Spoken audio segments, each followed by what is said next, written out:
Everyone, welcome to Magnet Brains. This is Saloni Pandey. आज के हमारे इस वीडियो लेक्चर में हम पढ़ने जा रहे हैं वर्किंग कंडीशंस के बारे में। चैप्टर 5 हम पढ़ रहे हैं, that is change and development in industrial society. And हमारे प्रीवियस लेक्चर में हमने क्या पढ़ा हुआ था कि how people find jobs and how work is carried out, यानी कि आपको जॉब कैसे मिलती है और फिर आप काम कैसे करते हो। इसमें हमने ढेर सारे एग्जाम्पल्स, ढेर सारी थ्योरी, ढेर सारे सोशियोलॉजिस्ट को पढ़ा, ठीक है। साइंटिफिक मैनेजमेंट थ्योरी को भी हमने पढ़ा। अब ये जो वर्क हम कर रहे हैं, सो वर्किंग कंडीशंस कैसी हैं। जैसे फॉर एग्जांपल आप सभी एक बेटर लाइफ जीने के लिए बहुत सारे गुड्स एंड सर्विसेज की आपको ज़रूरत है। जैसे फॉर एग्जांपल अगर हम मटेरियल लाइफ की बात करें, सो एक अच्छी लाइफ लीड करने के लिए आपके घर में जो है बढ़िया सी टीवी होनी चाहिए, फ्रिज होना चाहिए, सोफा सेट्स होने चाहिए, आपके खुद के पास में जो है अच्छे कपड़े होने चाहिए पहनने को, एक स्टैंडर्ड ऑफ लिविंग की अगर हम बात करें तो। अब ये जितने भी प्रोडक्ट्स आप यूज़ कर रहे हैं, ऑब्वियसली ये कहीं पर तो भी प्रोड्यूस हो रहे हैं, इसीलिए आप तक आ रहे हैं, यानी कि मैन्युफैक्चरिंग हो रही है। अब ये प्रोडक्शन कौन करते हैं? सो वर्कर्स करते हैं। अब ये सारा काम जो चल रहा है, जो वर्कर्स काम कर रहे हैं, सो वर्किंग कंडीशंस कैसी हैं? This is one of the important topic, क्योंकि वर्किंग कंडीशंस अच्छी होनी चाहिए। जैसे फॉर एग्जांपल अगर आप स्कूल भी जाते हैं डेली, जैसे सपोज आप स्कूल जाते हैं, आपका क्लासरूम बहुत ही डर्टी सा होता हो और वहाँ पर बहुत ही स्मेल आती हो, पुअर सैनिटरी कंडीशंस हो वहाँ पर, और जो है वाटर अवेलेबिलिटी भी ना हो, तो क्या आपको ऐसे स्कूल जाने में अच्छा लगेगा? ऑब्वियसली नहीं लगेगा। वैसे ही जो वर्कर्स हैं वो वर्क करने के लिए जा रहे हैं, अपनी जॉब लोकेशन पर जा रहे हैं। अगर उनकी जॉब लोकेशन की बात नहीं कर रहे हैं, हम कंडीशंस की बात कर रहे हैं, अगर वो अच्छी ना हो, वो पुअर वर्किंग कंडीशंस में काम कर रहे हो, सो ये ठीक नहीं होगा। सो वर्किंग कंडीशन जो है that is one of the important topic here, and for that the government has passed a number of laws to regulate working conditions. और इसी एक चीज को इंश्योर करने के लिए जो गवर्नमेंट है उसने बहुत सारे लॉज पास किए हैं ताकि हम वर्किंग कंडीशंस को रेगुलेट कर सकें, ताकि जो हमारे वर्कर्स हैं वो अच्छी कंडीशंस में वर्क करें। जैसे अच्छी कंडीशंस का मतलब क्या हो गया? सबसे पहले चीज़ तो सैनिटेशन होना चाहिए, प्रॉपर सैनिटेशन होना चाहिए, हाइजीन होना चाहिए, प्रॉपर वाटर की अवेलेबिलिटी होनी चाहिए, ड्रिंकिंग वाटर अवेलेबिलिटी होनी चाहिए, ठीक है। और जहाँ पर भी वो वर्क कर रहे हैं वहाँ पर पूरी हाइजीन होनी चाहिए, क्लीनलीनेस होनी चाहिए, और भी ढेर सारे ऐसे डायमेंशंस हैं जिसे हम यहाँ पर डिस्कस करने वाले हैं। So now let us look at mining where a number of people are employed. So हम एक एग्जाम्पल के थ्रू समझेंगे, दैट इज योर माइनिंग, ठीक है। अब माइनिंग जहां पर नंबर ऑफ पीपल एम्प्लॉयड होते हैं। कोल माइंस की अगर हम बात करें तो सिर्फ और सिर्फ कोल माइंस के अंदर ही अराउंड 5.5 लाख वर्कर्स होते हैं, यानी कि बहुत सारे पीपल यहां पर जो है एम्प्लॉयड है। इसलिए हम माइनिंग का एक एग्जांपल ले रहे हैं। Okay, so the mines act 1952 which has now been included in the Occupational Safety, Health and Working Conditions Code 2020 specifies the maximum number of hours a person can be made to work in the week, the need to pay overtime for any extra hours worked and safety rules. So ये जो आपका mines act है, ठीक है, जो 1952 में आता है, जिसे बाद में जो है occupational safety, health and working conditions को 2020 के अंदर रख दिया जाता है। ये क्या स्पेसिफाई करता है कि जो भी वर्कर्स हैं, जो भी काम कर रहे हैं, उनका एक स्पेसिफिक नंबर ऑफ आवर्स होना चाहिए कि वो इतने बजे से इतने बजे तक ही काम करेंगे, यानी स्पेसिफिक टाइम होना चाहिए काम करने का। Just suppose someone is working from 10 to 6, सो ये उनका वर्क डिफाइंड है कि वो सुबह 10 बजे आएंगे, 6 बजे वो फ्री हो जाएंगे, ये उनका वर्किंग आवर है। जैसे suppose someone is working 9 to 4, सो इस तरह से स्पेसिफिक नंबर ऑफ आवर्स होने चाहिए कि एक पर्सन कितनी देर तक काम करेगा, एक दिन में भी और एक पूरे वीक में भी, ठीक है। वीक की भी हम यहाँ पर बात कर रहे हैं कि just suppose 7 days some person is working, या फिर अगर हम संडे हॉलीडे भी मान लें, so 6 day if a person is working, so कितने घंटे वो इस 6 दिन में काम करने वाला है ना। जस्ट सपोज अगर वो ओवर टाइम कर रहा है, जैसे मैंने आपसे कहा कि पर डे वो 10 बजे आता है और 6 बजे फ्री हो जाता है ना। जस्ट सपोज कि वो जो है रात में 9 PM तक वर्क कर रहा है, सो ये जो उसने 3 आवर्स ओवर टाइम किया है उसके लिए उसे पे करना होगा। एंड सेफ्टी रूल्स, ठीक है, एक वर्कर के सेफ्टी रूल्स भी होने चाहिए कि अगर जैसे सपोज माइनिंग की ही हम बात करें, सो माइनिंग जो वर्क है वहां पर बहुत सारी मतलब सेफ्टी नहीं होती आपके वर्क को लेके। हमने बहुत बार ऐसा देखा है कि माइंस जो है ब्लास्ट हो गई या फिर माइंस जो है वो दब गई अंदर और ऐसे पत्थर वगैरह गिर गए हैं, तो क्या हो गया, जो वर्कर्स वहां पर काम कर रहे हैं वो भी उसके नीचे दब गए। यानी सेफ्टी यहाँ पर एक बहुत बड़ा इशू है। तो सेफ्टी को लेके रूल्स होने चाहिए कि अगर कोई वर्कर है वहां पर वर्क कर रहा है, कल को उसको किसी तरह की कोई जो है मुसीबत उसके ऊपर आ जाती है, सो आप उसको, जो भी उसका ओनर है, जो भी मैनेजर है, वो किस तरह से इन सारी चीजों का ध्यान रखेगा, कैसे आप उसको क्या फैसिलिटीज प्रोवाइड करवाओगे, ये सारी चीजें होनी चाहिए। यानी एक हमने देखा कि सबसे पहले तो टाइम, ठीक है, साथ में अगर ओवर टाइम है तो एक्स्ट्रा पे आप उसको करोगे, सेफ्टी रूल्स होने चाहिए। क्लियर है? ये सारा कुछ हमने अभी तक डिस्कस किया according to this. Then these rules may be followed in big companies but not in smaller mines and queries. अब ये जो रूल्स की हम बात कर रहे हैं, ये रूल्स रेगुलेशंस बिग कंपनीज में फॉलो किए जा सकते हैं, लेकिन जो छोटी छोटी माइंस हैं, जो क्वेरीज हैं, जहां उत्खनन जैसी चीजें होती है, वहां पर इनको फॉलो करना is not an easy task. Easy task नहीं, बल्कि जो मैनेजर है, जो मैनेजमेंट है, वो खुद से नहीं चाहता कि इतनी चीजें हम दें। They are just like workers आएंगे, काम करेंगे, हमारा जो काम है वो होना चाहिए और फिर वो अपने घर जाएंगे। सो यहाँ पर वो रूल्स रेगुलेशंस हमें इतने ज्यादा नहीं देखने को मिलते। कहां पर?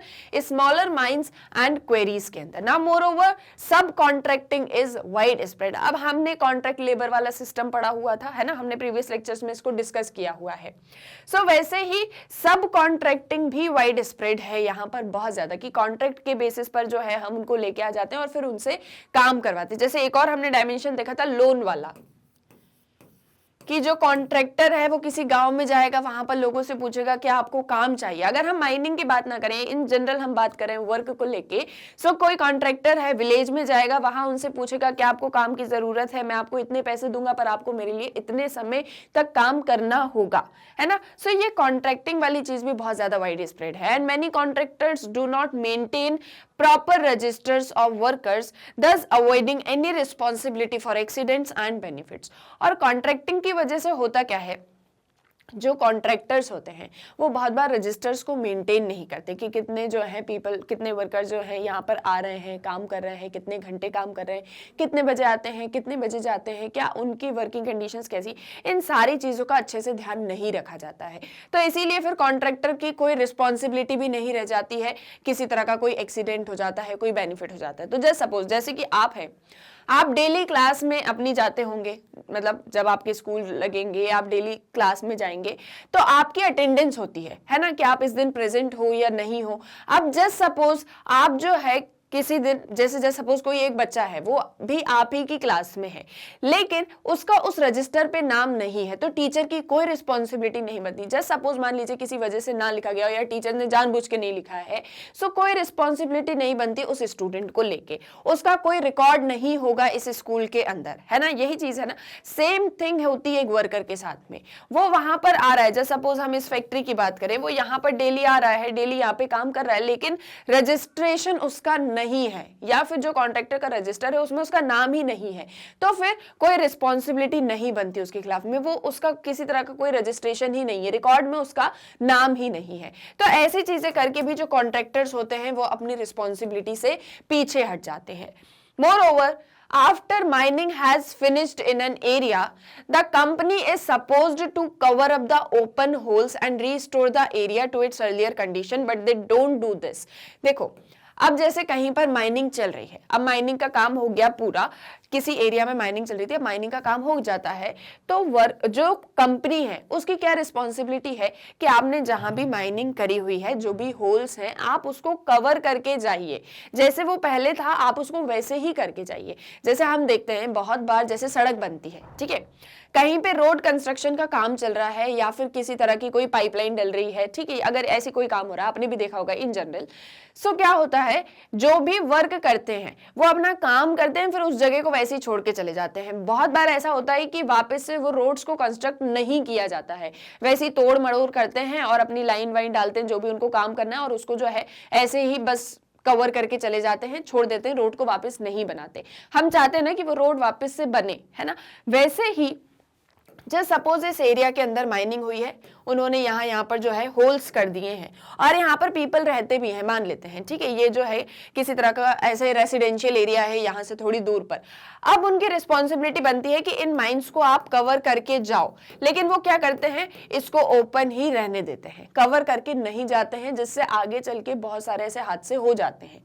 Now workers in underground mines face very dangerous conditions. अब जो वर्कर्स अंडरग्राउंड माइंस में वर्क कर रहे हैं, ठीक है, जैसे मैंने आपसे कहा कि ये माइन है, अब इसमें अंदर जाके जो भी वर्कर्स काम कर रहे हैं वो और भी ज्यादा डेंजरस कंडीशंस को फेस करते हैं, जैसे कि मान लीजिए फ्लडिंग हो जाए, फायर लग जाए, या फिर collapse of roofs and sides. जैसे हमने कहा कि यहाँ पर किसी तरह का कोई जो है होल किया गया है और ये अंदर जाके वर्कर्स काम कर रहे हैं, यहाँ पे काम कर रहे हैं, मान लीजिए फ्लड आ जाए, सो ये तो पूरा पानी से भर जाएगा, ठीक है, और जो वर्कर है वो बेचारा अंदर ही रह जाएगा।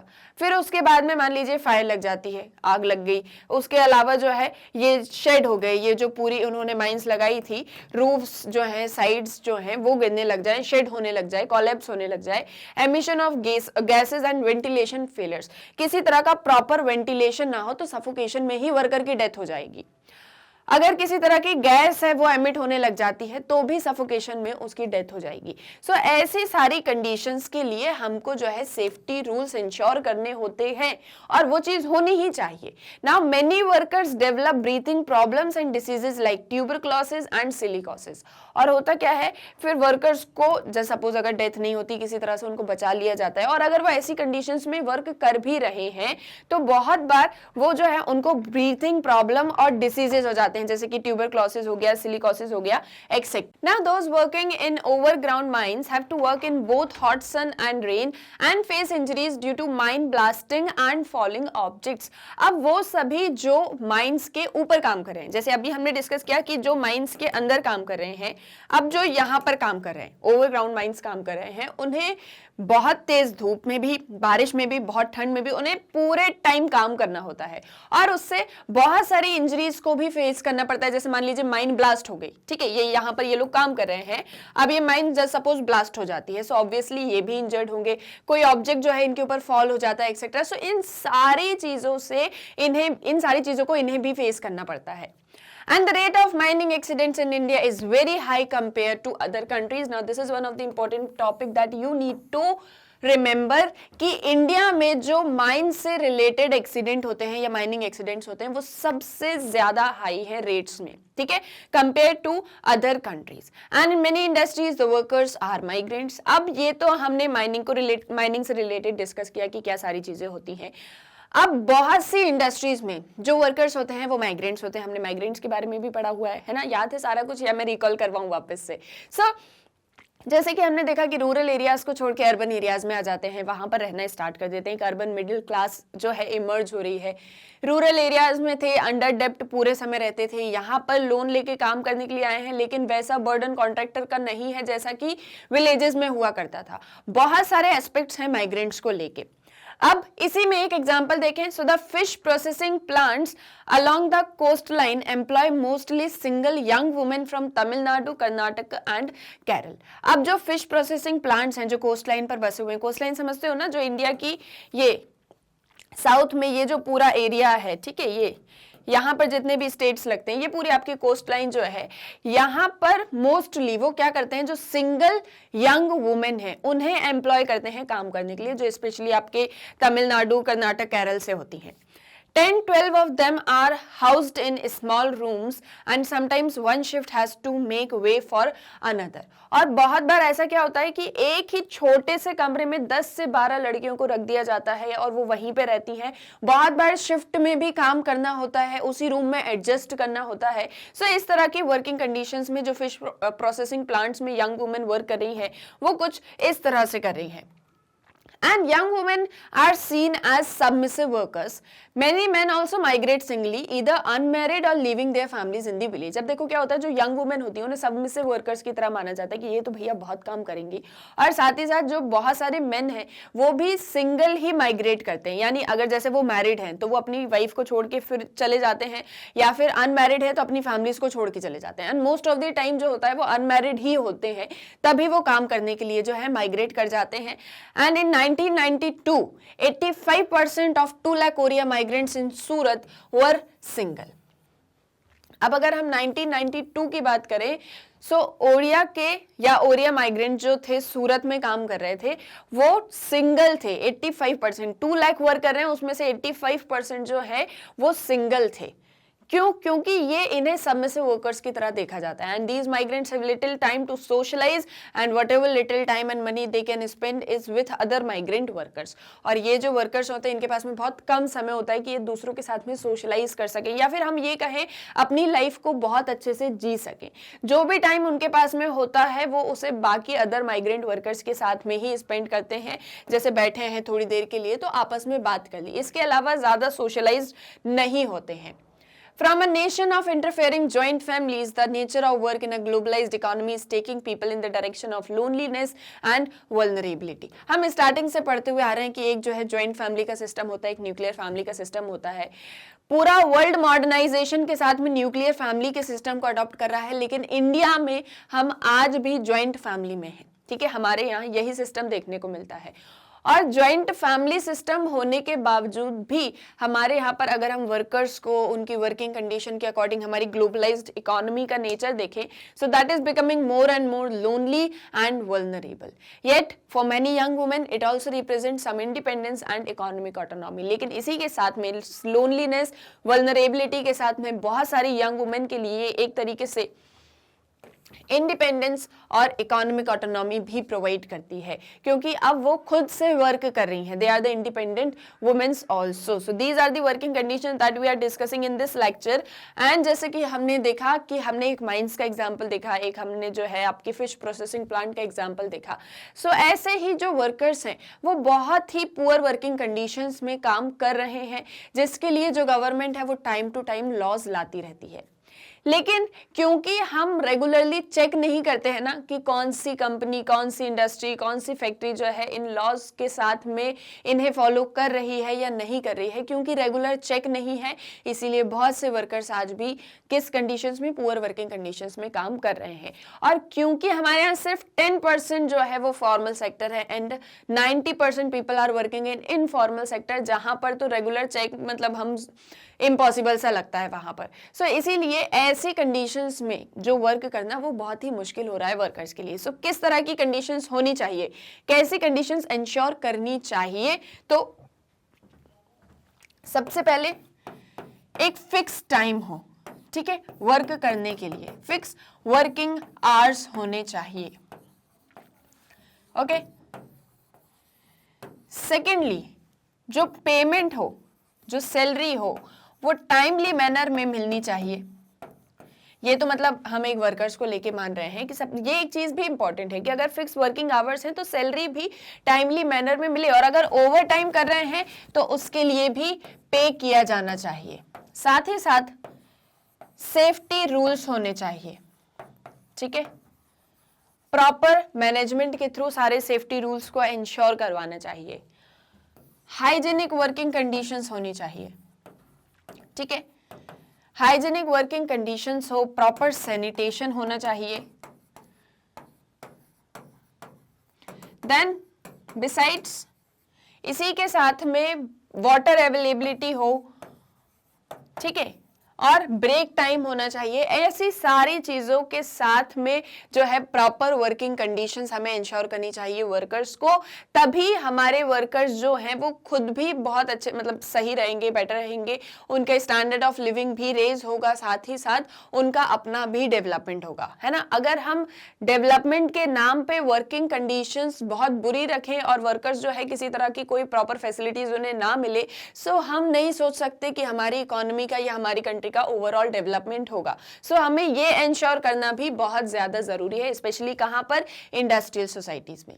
क्लियर है, आए समझ में? सो नाउ आई होप ये टॉपिक आपको बहुत अच्छे से क्लियर हो गया होगा और कोई भी डाउट नहीं होगा। स्टिल अगर आपको कोई भी डाउट है इस टॉपिक के अंदर, आपका अपना कोई एग्जांपल है, कोई सजेशन है इस टॉपिक से रिलेटेड, सो आप मुझे कमेंट बॉक्स में बता सकते हैं। एक और चीज कि आपको मैग्नेट ब्रेन्स की वेबसाइट को कैसे एक्सेस करना है, तो सभी वीडियोस को देखने के लिए जस्ट गूगल पे जाइए, एंटर करिए magnetbrains.com। जैसे ही एंटर करोगे आपके सामने magnet brains education platform open होगा। स्क्रॉल करोगे, देखोगे यहाँ पे किंडरगार्टन से लेके 12th क्लास तक के सभी क्लासेस के के सभी कोर्सेज के वीडियोस भी अवेलेबल हैं, जस्ट लाइक NTSC है, ओलंपियाड है, one shot revision, extra learning, etcetera etcetera. आपको क्या करना है, बहुत ही सिंपल सा प्रोसेस है, जस्ट कोर्स या क्लास चूज करा, यहाँ पर आएंगे सारे सब्जेक्ट, सभी के नीचे वॉच नाउ का बटन है, आपने सब्जेक्ट चूज करा, वॉच नाउ पे क्लिक करके सब्जेक्ट से रिलेटेड यहाँ पे चैप्टर वाइज वीडियोस आएंगे, चैप्टर पे क्लिक करोगे, चैप्टर से रिलेटेड सब टॉपिक्स आ जाएंगे।